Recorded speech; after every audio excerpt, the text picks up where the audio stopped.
Jabba was anything but a fool.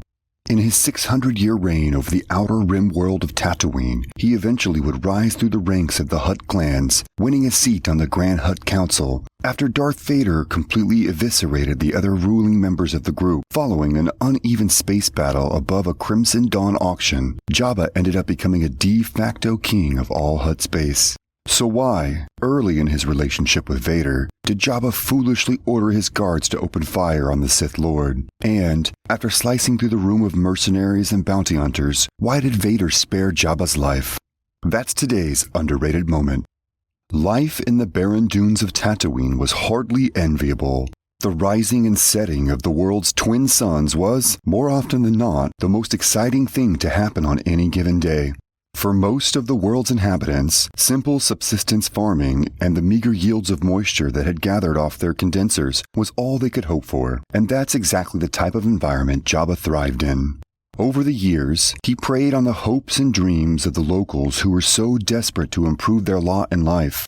By the time Darth Vader arrived in Jabba's hall, the Hutt had amassed enough of his ill-begotten wealth to pay for the construction of a massive palace, which even housed a 4-meter-tall rancor within its lower levels. Anakin Skywalker was no stranger to the planet. When he arrived on the world aboard his triangular Imperial shuttle, he fruitlessly tried to fight back against a flood of images from his youth. His mother Shmi, who he was forced to abandon when Jedi Master Qui-Gon Jinn whisked him away to the Temple of Coruscant, and then images of the massacred Tusken Raiders who he slaughtered in revenge, and even his late master Ben Kenobi, who had been hiding here in plain sight for the past 20 years. More than the sand of the planet's dunes, which seemed to effortlessly infiltrate Vader's robotic black suit and irritate his skin in every crevice, Vader hated the memories of Tatooine the most. With the memories distracting him, Vader's trip from his shuttle to Jabba's palace was over in no time at all. Now, standing before the massive rusted doors of the facility, the black-armored Sith Lord was an odd sight to see.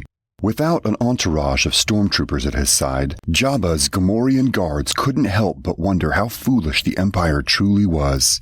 After all, Tatooine was in the slice, a chunk of the Outer Rim that was under the control of the Hutt clans. It was unwise for anyone, even a high-ranked Imperial officer, to wander the planet's surface alone.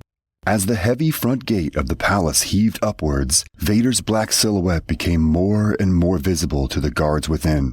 When the final gear clicked into place, signifying that the door was locked in the open position, the Sith Lord proceeded to march silently, deliberately, into the fortress. By the time he came face to face with a pair of Gamorrean guards a few meters inside the first corridor, they barely had time to retrieve their forked spears. The pair of pig-like humanoids tried to muster some of their renowned bravado and bully Vader into backing down. But with another silent gesture, the Sith ignited his crimson-red blade. In a single strike, he separated the Gamorreans' heads from their shoulders, leaving their smoldering heads behind on the floor. It was only a few more steps, through the main corridor and down a circular stairwell. Soon Vader would be before Jabba, ready to state his demands. But before he stepped foot into the throne room, Bib Fortuna, Jabba's unsightly Twi'lek secretary, pointed a crooked finger at the Sith Lord. In a series of harsh syllables that sounded more like a dying gasp of a bantha than any type of coherent language, Bib shouted Huttese commands at Vader. But the Sith didn't budge. With another click of a button, he reignited his red lightsaber, illuminating the bottom of the stairwell and Fortuna's face with the menacing plasma glow of a Sith's weapons. Bib quickly realized that he had no power here. With a bow, he stepped out of Vader's way and yielded the entrance to the room. "He's here," Bib whispered in Huttese as he approached the side of Jabba's long dais. "Wake, Master, wake!" Bib worriedly shouted, realizing that Jabba wasn't rousing from his sleep. "He's butchered the guards, and I might be the next," the Twi'lek thought to himself. Slowly, the Hutt's eyelids peeled open, revealing two sickly orange-hued eyes. As Bib nervously drew closer and closer to Jabba's ear, frantically conveying the urgency of the situation, the Hutt painfully lifted an arm into the air and pushed the Twi'lek to the side, to his rightful place, out of the situation entirely. You arrive a day early, kill 2 of my guards, and expect me to deal with you. Jabba said as his eyes looked down at Vader. The Hutt's face was empty of emotions, but it was hard not to feel a sense of dread as his asymmetrical nostrils leaked a nauseating green liquid into his mouth. Only a powerful, untouchable crime lord could pull off such a vomit-inducing appearance and not suffer the jeering of others. But Jabba's words fell flat. The Hutt was used to having his way with the local moisture farmers or even Pike Syndicate liaisons, but Darth Vader was neither. He was a Sith Lord, one of the only 2 in the galaxy, and he wouldn't mince words with an Outer Rim slug whose greatest claim to fame was a regional pod racing circuit. I have only killed 2. Vader's voice boomed as his left hand clearly grasped his black and silver lightsaber. Do not make me reconsider my generosity. Unsure of what to do, a crowd of some of the most dangerous bounty hunters in the galaxy, Bossk, Boba Fett, Dengar, and others watched the nail-biting confrontation from the shadows of the palace hall. Jabba wisely ignored Vader's comment and moved on to the subject at hand. After all, ever since the Hutt cataclysm of 15,000 BBY, the Outer Rim clans adopted the philosophy of Khajidik, which forbade direct confrontation through combat. It had almost destroyed the entire Hutt species then, and ruling from the shadows through the use of bounty hunters and mercenaries was much more convenient for business anyway. What can I do for the Empire, Lord Vader? Jabba said as his tone shifted. But Vader wasn't here on behalf of the Empire, which desperately needed to open up new supply trains from the Outer Rim. That official business would be conducted tomorrow. No, Vader needed something else, something personal. Dismiss the audience, Hutt, Vader commanded. As the throng of palace guests departed, saddened that their Max Rebo band's latest performance was brought to an end, the Hutt asked again, What can I do now for the Empire, Lord Vader? Not the Empire, for me, Vader began, and then pointed his cyborg hand at the Hutt. This is a personal issue and will end to my satisfaction. Assuming that Vader was performing one of Obi-Wan Kenobi's favorite techniques, the Hutt chuckled in that deep, booming way Hutts were known to do. Do not even think to try to perform a mind trick. They do not work on the great Jabba. Even though Vader could easily defeat a Rancor in battle, Jabba didn't yet know the limitations of the being standing before him. As Vader continued to threaten him, the Hutt looked eagerly at the small square panel directly in front of his throne. With the flip of a switch, the tile would retract and send Vader to his death. This is not the way of the Sith. You haven't dealt with the Jedi in a long time. They are gone. The reason why stands before you. It was true. Vader had killed more Jedi than anyone in the galaxy, perhaps even more than the collected efforts of the clone troopers who turned on their generals during the execution of Order 66.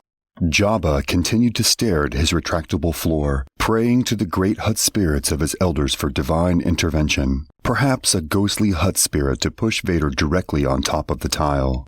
Do you know the bounty the rebels have for the head of yours? The slug asked, hoping that at some point during their conversation, Vader would shift to the right position. What the darker factions alone offer should be a compliment to you, Vader. The Emperor's bludgeoned alone in secret. If you disappeared, no one would ever know.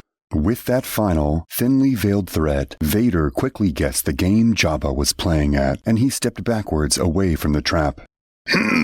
I see you know enough to step carefully, but tell me, are you brave or foolish? Jabba asked. That is not the question, Hutt. The question is, are you? Vader had been within his armor for nearly 20 years. In all that time, he never found a shortage of enemies to fight, and through all of the years, only one person had walked away.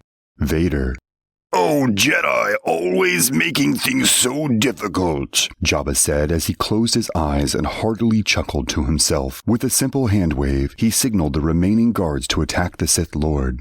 A fatal mistake. A throng of Gamorrean guards, Weequay speeder thugs, and even tiny Jawas lifted their blasters and fired in unison at Darth Vader.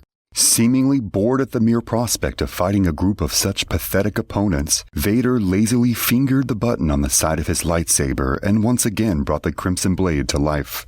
In a single gesture, he deflected the first volley of green bolts, killing a Jawa and Weequay.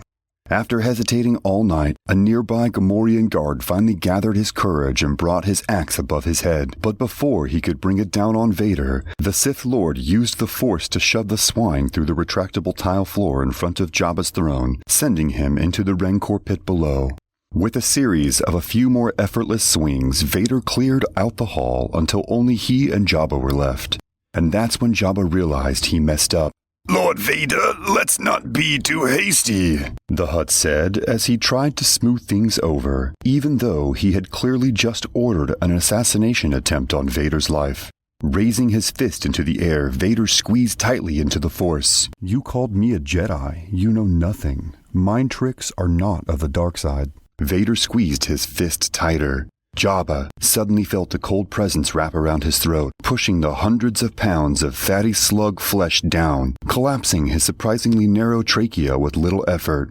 We prefer Force, Vader continued. Do you understand? By this point, Jabba couldn't breathe. His tongue desperately leapt from his mouth, as if it would help draw air into his lungs, but to no avail. With the last ounce of oxygen in his lungs, Jabba nodded and said, "Yes," to Vader's question. With a snap, Vader quickly released the Hutt and proceeded with his original purpose, the hiring of bounty hunters so he could track down the boy who had destroyed the Death Star. Better. This is what I need, Vader said as he listed his demands. Little did the Sith Lord know that the Hutt would actually become one of his greatest allies in his quest to undermine the Emperor and recruit Luke Skywalker as his apprentice. When the meeting first began, Jabba hoped that he could kill Vader and teach the Emperor to respect Hutt rule of the Outer Rim. After all, 20 years earlier, during the reign of the Republic, Palpatine was only a chancellor, and he would have never dared to push his weight around like this. But with the destruction of the first Death Star, resources were becoming more and more limited. Palpatine needed what the Hutts had. And Vader, sensing that perhaps the Emperor had been lying to him, needed to know if his child had survived Padme's death. He couldn't use his own time to discover the truth. That would have been too suspicious. Palpatine would have caught on, and he surely would have killed Vader for betraying his one-sided relationship with his master. Even though Jabba had tried to kill Vader, getting revenge of the slug by slicing him in half with his crimson blade would have only set the Sith Lord back. Vader needed access to discreet bounty hunters, one that could track down the identity of the boy who destroyed the Death Star, and luckily for Jabba, that meant Vader needed to keep the Hutt alive.